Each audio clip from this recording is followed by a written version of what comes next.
উন্নয়নের ধারা যেন এগিয়ে যেতে পারে নিশ্চিত করার আহ্বান প্রধানমন্ত্রীর। বঙ্গবন্ধু স্যাটেলাইটের গ্রাউন্ড স্টেশন উদ্বোধন। রাজশাহী ও বরিশালে ফল প্রত্যাখ্যান, পুনর্নির্বাচন দাবি বিএনপির, পরাজয় নিশ্চিত জেনে মিথ্যাচার বলছে আওয়ামী লীগ। শিক্ষার্থী নিহতের ঘটনায় ফের বিক্ষোভ, যানজটে নাকাল রাজধানীবাসী, দায়ীদের ছাড় নয় বললেন স্বরাষ্ট্রমন্ত্রী। এবং সিরাজগঞ্জে বিদ্যুৎস্পৃষ্ট হয়ে নিহত 6, আহত আরো 3 জন, হাসপাতালে ভর্তি।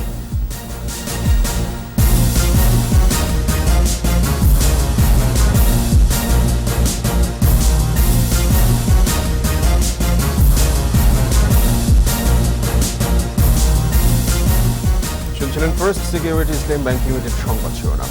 আমন্ত্রণ জানাচ্ছি দুপুর 2টার 21 সংবাদে। আপনাদের সাথে আছে আমি সাব্বির আহমেদ এবং আমি তাজনুবা জাবিন। এছাড়া সংবাদে আরো থাকছে: ক্যারিবীয়দের বিপক্ষে প্রথম টি-20তে কাল মাঠে নামছে বাংলাদেশ, ওয়ানডে সিরিজ জয়ে আত্মবিশ্বাসী সাকিব বাহিনী।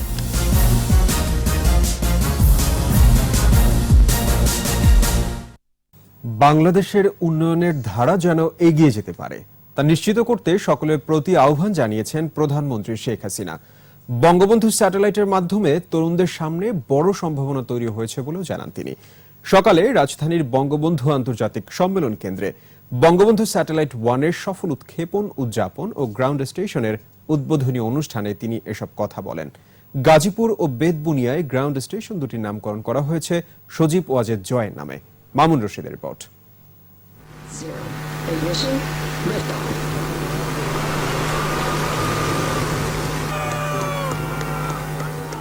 প্রথমবারের মতো বাংলাদেশ গত 12 মে ভোরে পৌঁছে যায় মহাকাশে। বঙ্গবন্ধু স্যাটেলাইট 1-এর সফল উৎক্ষেপণে স্যাটেলাইট জগতে প্রবেশ করে বাংলাদেশ। এরই মধ্যে বঙ্গবন্ধু স্যাটেলাইট এর কার্যক্রমও শুরু করেছে। এবার গাজীপুর ও বেতবুনিয়ায় গ্রাউন্ড স্টেশন উদ্বোধনের মধ্য দিয়ে গ্রহীতাদের কাছে স্যাটেলাইটের সেবা আনুষ্ঠানিকভাবে পৌঁছে দেওয়ার কাজ শুরু হলো। বঙ্গবন্ধু স্যাটেলাইট দেশের প্রথম এই স্যাটেলাইটের সফল উৎক্ষেপণ, উদযাপন ও গ্রাউন্ড স্টেশনের উদ্বোধনী এই আয়োজনে যোগ দেন বঙ্গবন্ধু কন্যা প্রধানমন্ত্রী শেখ হাসিনা। গ্রাউন্ড স্টেশনের শুভ উদ্বোধন করবেন। গাজীপুর ও রাঙামাটির বেতবুনিয়া গ্রাউন্ড স্টেশন দুটির নামকরণ করা হয় সজীব ওয়াজেদ জয়ের নামে। উদ্বোধন করেন প্রধানমন্ত্রী। কিছু আনুষ্ঠানিকতা শেষে গাজীপুর ও বেতবুনিয়ার মানুষের সঙ্গে ভিডিও কনফারেন্সে যোগ দেন বঙ্গবন্ধু কন্যা। নিজের আনন্দ, অনুভূতি ও আবেগ তুলে ধরেন তিনি। মুজিব থেকে যাত্রা শুরু, সজীবের কাছে আমরা পৌঁছে গেছি, মহাকাশে আমরা পৌঁছে গেছি, আর বাংলাদেশের জনগণ এর সুফল ভোগ করবে।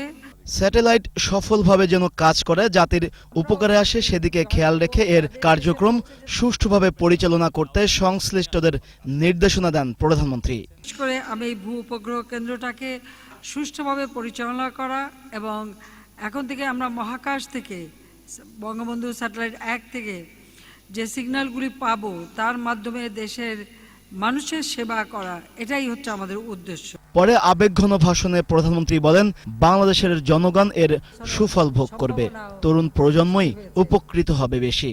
বাংলাদেশের জনগণের সকল আর্থসামাজিক উন্নয়নে ব্যাপক অবদান রাখবে। শেখ হাসিনা বলেন, বাংলাদেশকে মর্যাদার আসনে বসানোই ছিল একমাত্র লক্ষ্য।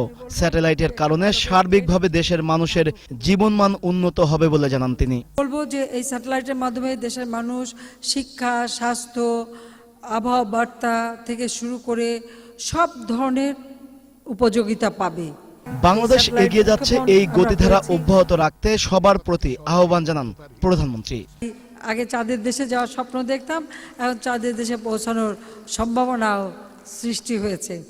আমাদের বিমান বাহিনী প্রধান আছেন, আমি বলবো যে একটু ভালো করে ট্রেনিং দিতে হবে আমাদের ছেলেদেরকে, যেন আমরা স্পেসে পৌঁছে যেতে পারি। মামুন রশিদ, 21 টেলিভিশন, ঢাকা।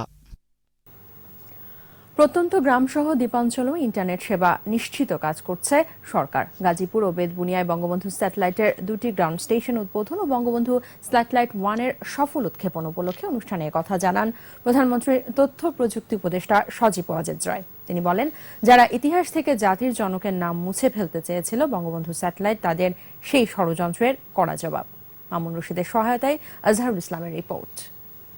পুনরায় নির্বাচিত হতে পারে। বঙ্গবন্ধু স্যাটেলাইট 1 এর সফল উৎক্ষেপণ এবং ভূ উপগ্রহ কেন্দ্রের উদ্বোধন উপলক্ষে অনুষ্ঠান। সুস্থভাবে আগামী বঙ্গবন্ধু আন্তর্জাতিক সম্মেলন কেন্দ্রে প্রধানমন্ত্রী শেখ হাসিনার সঙ্গে অনুষ্ঠানে যোগ দেন তার ছেলে আইসিটি উপদেষ্টা সজীব ওয়াজেদ জয়। আমাদের বক্তৃতায় জয় তুলে ধরেন তার পরিকল্পনা, বলেন প্রতি বছর কোটি কোটি টাকা বিদেশি স্যাটেলাইটকে পরিশোধ করতে হয়, এখন সে ব্যয় আর হবে না, বরং অর্থ আয় হবে। তো এখন এই সকল সার্ভিস আমাদের বঙ্গবন্ধু 1 স্যাটেলাইট থেকে আমরা দিতে পারবো। সেই ভাড়া এখন এই সকল সরকারি এবং বেসরকারি প্রতিষ্ঠান বাংলাদেশি টাকা দিয়েই দিতে পারবে। বিএনপির দুর্নীতিগ্রস্ত দেশের তালিকা থেকে বেরিয়ে আওয়ামী লীগের নেতৃত্বে বাংলাদেশ বিভিন্ন ক্ষেত্রে সফলতা অর্জন করছে জানিয়ে জয় বলেন, বঙ্গবন্ধু স্যাটেলাইট 1 উৎক্ষেপণের মধ্য দিয়ে বাংলাদেশ সারা বিশ্বে গর্বিত নাম হয়ে উঠেছে।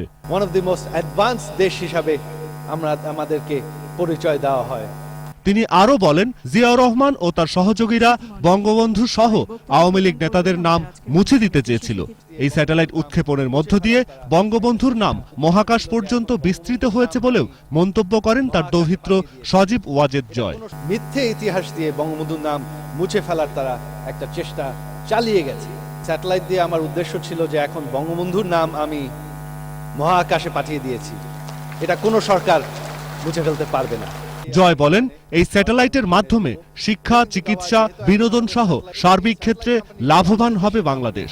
এখানে আমাদের তরুণ তরুণীদের প্রয়োজন হবে, তরুণ প্রজন্মের প্রয়োজন হবে। আজহারুল ইসলাম, 21 টেলিভিশন। স্যাটেলাইট পরিচালনা করা কারচুপির অভিযোগ এনে বরিশাল ও রাজশাহী সিটি কর্পোরেশন নির্বাচনের ফলাফল প্রত্যাখ্যান করেছে বিএনপি। একই সঙ্গে এই দুই সিটির পুনর্নির্বাচনও দাবি করেছে দলটি। সকালে কেন্দ্রীয় কার্যালয়ে 3 সিটি নির্বাচনের ফলাফল নিয়ে সংবাদ সম্মেলনে এ দাবি জানান বিএনপির মহাসচিব মির্জা ফখরুল ইসলাম আলমগীর। তিনি বলেন, সরকার জনবিচ্ছিন্ন হয়ে পড়েছে, তাই প্রশাসনের সহায়তায় ভোটে বিজয় ছিনিয়ে নিয়েছে। এ সময় তিনি আরও বলেন, নির্বাচন কমিশন নিরপেক্ষতা প্রমাণে ব্যর্থ হয়েছে। এই নির্বাচন কমিশন ও বর্তমান সরকারের অধীনে কোনো নির্বাচনই যে সুষ্ঠু হবে না তা আবারও প্রমাণ হলো বলেও দাবি করেছে বিএনপি মহাসচিব। সিটি নির্বাচনে জালিয়াতি ও নেতাকর্মীদের নির্যাতনের প্রতিবাদে আগামী বৃহস্পতিবার মহানগর ও জেলায় জেলায় বিক্ষোভ সমাবেশের ঘোষণাও দেন তিনি। ফলাফলকে আমরা প্রত্যাখ্যান করছি এবং এই ফলাফল সম্পূর্ণভাবে বাতিল করে এই নতুন করে তাদেরকে সেখানে নির্বাচন দেওয়ার জন্য আমরা আহ্বান জানাচ্ছি। এদিকে সিটি নির্বাচন নিয়ে বিএনপি মিথ্যাচার করছে বলে অভিযোগ করেছেন আওয়ামী লীগের সাধারণ সম্পাদক ও সেতুমন্ত্রী ওবায়দুল কাদের। জনগণ তাদের প্রত্যাখ্যান করেছে বলেও মন্তব্য করেন তিনি। দুপুরে ধানমন্ডিতে আওয়ামী লীগ সভাপতির কার্যালয়ে সংবাদ সম্মেলনে এসব কথা বলেন ওবায়দুল কাদের। তিনি তো বলেছিলেন, আমি জিতলেও পুনর্নির্বাচন দাবি করি, আমি জিতলেও এই নির্বাচন প্রত্যাখ্যান করি। আমি এখন জানতে চাই এখন তিনি কি বলবেন। কাল রাত থেকে তো সুরটা পাল্টে গেছে। বিএনপি এরকমই দল, গত কয়দিন ধরে নাটক আর তামাশা। মুজিবুর রহমান সারোয়ার সাহেব তিনি সরে পড়বেন, আগের দিনই দক্ষিণাঞ্চলের পত্রপত্রিকার খবর, নিশ্চিত পরাজয় কথা ভেবে তিনি সরে দাঁড়িয়েছেন। বাস চাপায় 2 শিক্ষার্থী নিহতের ঘটনায় আজও রাজধানীর বিভিন্ন স্থানে বিক্ষোভ করেছে ছাত্রছাত্রীরা। বিমানবন্দর সড়ক, সায়েন্স ল্যাবরেটরি মোড়, মিরপুরের সড়ক অবরোধের কারণে স্থবির হয়ে পড়ে গোটা রাজধানী। এদিকে দুর্ঘটনায় নিহতের ঘটনায় জড়িত কাউকে ছাড় দেওয়া হবে না বলে জানিয়েছেন স্বরাষ্ট্রমন্ত্রী আসাদুজ্জামান খান কামাল। দুর্ঘটনায় নিহত দিয়া খানম মিমের বাসায় স্বজনদের সাথে দেখা করে কথা বলেন মন্ত্রী। ইবনে নূর শাওনের রিপোর্ট। রাজধানীর বিমানবন্দর সড়কে রোববার দুর্ঘটনায় শহীদ রমিজউদ্দিন ক্যান্টনমেন্ট কলেজের 2 শিক্ষার্থী নিহতের প্রতিবাদে বিভিন্ন স্থানে সড়ক অবরোধ করে বিক্ষোভ করে শিক্ষার্থীরা। ঘাতক বাস চালকের দৃষ্টান্তমূলক শাস্তি এবং নৌপরিবহন মন্ত্রীর নিঃশর্ত ক্ষমা চাওয়ার আহ্বান জানায় শিক্ষার্থীরা। বিমানবন্দর সড়ক, মিরপুর ফার্মগেট এবং সায়েন্স ল্যাবরেটরি মোড়ে সড়ক অবরোধ করায় স্থবির হয়ে পড়ে গোটা রাজধানী। এদিকে দুর্ঘটনায় নিহত শিক্ষার্থী দিয়া খানম মিমের স্বজনদের সান্ত্বনা দিতে তাদের মহাখালীর বাসায় যান স্বরাষ্ট্রমন্ত্রী আসাদুজ্জামান খান কামাল। এ সময় নিহতের পরিবারকে আর্থিক সহায়তা ও দোষীদের শাস্তি নিশ্চিত করা হবে বলে জানান তিনি। পরে সাংবাদিকদের স্বরাষ্ট্রমন্ত্রী বলেন, দোষীরা কেউ ছাড় পাবে না। এক্ষেত্রে নৌমন্ত্রীর কোনো প্রভাব থাকবে না বলেও জানান স্বরাষ্ট্রমন্ত্রী। শাহজাহান খান সাহেব উনি আপনারা জানেন এই ট্রান্সপোর্টের শ্রমিকদের নেতৃত্ব দিয়ে থাকেন। তিনি অবশ্য বলছেন এর বিচার করতে হবে এবং উনি বিচার প্রক্রিয়া বিলম্বিত করবে কিংবা বাধা দেবে এই ধরনের প্রশ্নই আসে না। বাসে কোনো ত্রুটি ছিল কিনা তাও খতিয়ে দেখা হচ্ছে বলে জানান স্বরাষ্ট্রমন্ত্রী। ইবনে নূর শাওন, 21 টেলিভিশন। সিরাজগঞ্জের বাউ-ই-তারার কাদাই গ্রামে বিদ্যুৎ স্পৃষ্ট হয়ে মারা গেছে 6 জন, আহত হয়েছে আরো 3 জন। প্রত্যক্ষদর্শীরা জানান, কয়েকজন মিলে টিন বহন করার সময় হঠাৎ বিদ্যুতের তার জড়িয়ে যায়, এতে ঘটনাস্থলে মারা যায় 6 জন। আশঙ্কাজনক অবস্থায় 3 জনকে হাসপাতালে ভর্তি করা হয়েছে।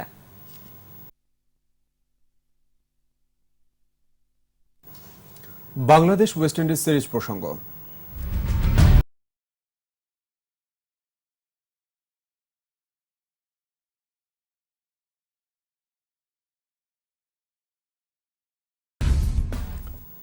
তিন ম্যাচ টি-20 সিরিজের প্রথমটিতে কাল ওয়েস্ট ইন্ডিজের মুখোমুখি হচ্ছে টাইগাররা। বাংলাদেশ সময় সকাল 6:30টায় শুরু হবে ম্যাচ। টি-20 ফরম্যাটে ক্যারিবীয়রা শক্তিশালী হলেও ওয়ানডে সিরিজ জয়ের অভিজ্ঞতা কাজে লাগাতে চায় সাকিব বাহিনী। অপরদিকে জয় ছাড়া কিছুই ভাবছে না ওয়েস্ট ইন্ডিজ। এ পর্যায়ে নিচ্ছে ইসলামী ব্যাংক বিরতি। যখন ফিরছি তখন অন্যান্য খবরের সঙ্গে যা থাকবে। অরফানেজ ট্রাস্ট দুর্নীতি মামলায় আপিল নিষ্পত্তিতে 31 অক্টোবর পর্যন্ত সময় পেলেন খালেদা, 8 অগস্ট পর্যন্ত জামিন। চলতি অর্থ বছরের প্রথমার্ধে মুদ্রানীতি ঘোষণা, বাংলাদেশ ব্যাংকের চুরি যাওয়া সব টাকা ফেরত আনা সম্ভব, জানালেন গভর্নর। আমন্ত্রণ আবারও দুপুর 2:21 সংবাদে। অরফানেজ ট্রাস্ট দুর্নীতির মামলায় বিএনপি চেয়ারপারসন খালেদা জিয়ার আপিল শুনানি শেষ করতে 31 অক্টোবর পর্যন্ত সময় দিয়েছে আপিল বিভাগ।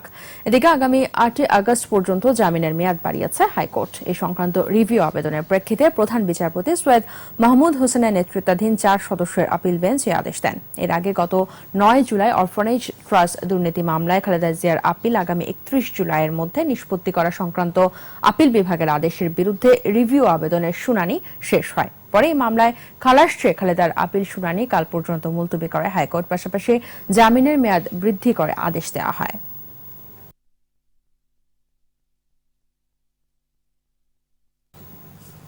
বেসরকারি খাতে ঋণ প্রবৃদ্ধি রেখে 2018-19 অর্থ বছরের প্রথমার্ধের মুদ্রানীতি ঘোষণা করল বাংলাদেশ ব্যাংক।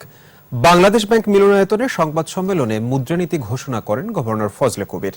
সে সময় তিনি বলেন, বাংলাদেশ ব্যাংকের ভোল্টে কাস্টমস যে পরিমাণ স্বর্ণ জমা দিয়েছিল তার কোনো হেরফের হয়নি। এছাড়া বাংলাদেশ ব্যাংকের চুরি যাওয়া সব টাকা আইনি প্রক্রিয়ায় ফেরত আনা সম্ভব বলেও জানান গভর্নর। এবার আমাদের সাপ্তাহিক আয়োজন সোশ্যাল ইসলামী ব্যাংক লিমিটেড জনসচেতনতা।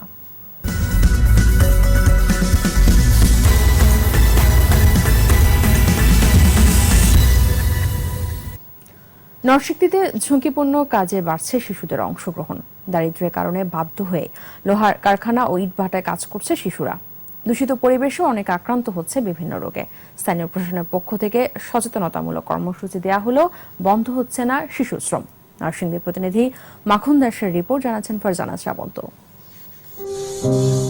যে বয়সে কাঁধে ব্যাগ নিয়ে স্কুলে যাওয়ার কথা সুমনের, সে বয়সে তুলে নিয়েছে সংসারের বোঝা। প্রতিদিন কারখানায় কাজ করছে 12 থেকে 13 ঘন্টা। আমি সবকিছুই পারি এই কাজ, আমার 9টা থেকে 10টা পর্যন্ত আমাদের ডিউটি। একই অবস্থা সোহেল, হেনা, মামুন, রোকসানাদের। নরসিংদীতে এমন অবস্থা অনেক শিশুরই। লোহা কাটা, ওয়েল্ডিং এর মতো ঝুঁকিপূর্ণ কাজ করছে কেউ কেউ, আবার কেউ কাজ করছে ইটভাটায়। ছোট্ট হাতে স্বল্প আয় হলেও ঝুঁকিপূর্ণ কাজ কেড়ে নিচ্ছে তাদের শৈশবের আনন্দ। আমি মেশিন করছি, মেশিনের পাঁচ বানাই, লেংটা সব পারি, কিছু কিছু পারি।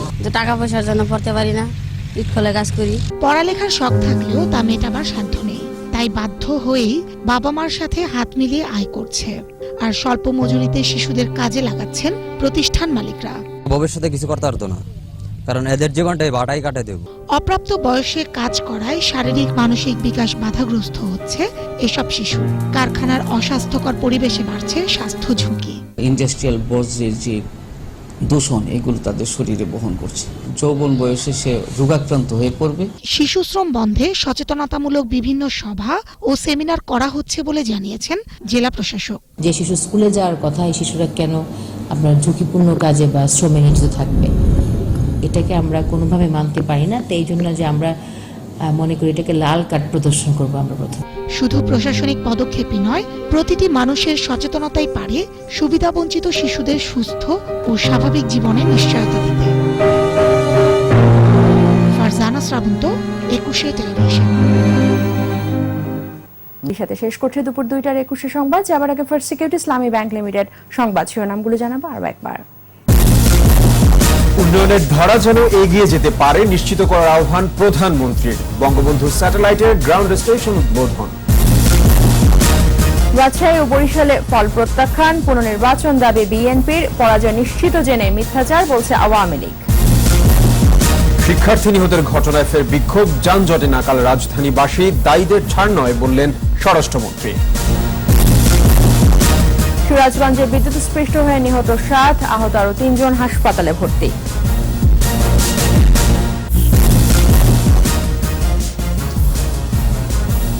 দর্শক, সর্বশেষ খবর জানতে ডায়াল করুন 2021 নম্বরে আর ভিজিট করুন 21-tv.com এই ওয়েবসাইটে। এছাড়া ফেসবুকও ভিজিট করতে পারেন facebook.com/2124 অনলাইন। পরবর্তীতে সন্ধ্যা 6টায় আমাদের চট্টগ্রাম সংবাদ দেখার আমন্ত্রণ রইল।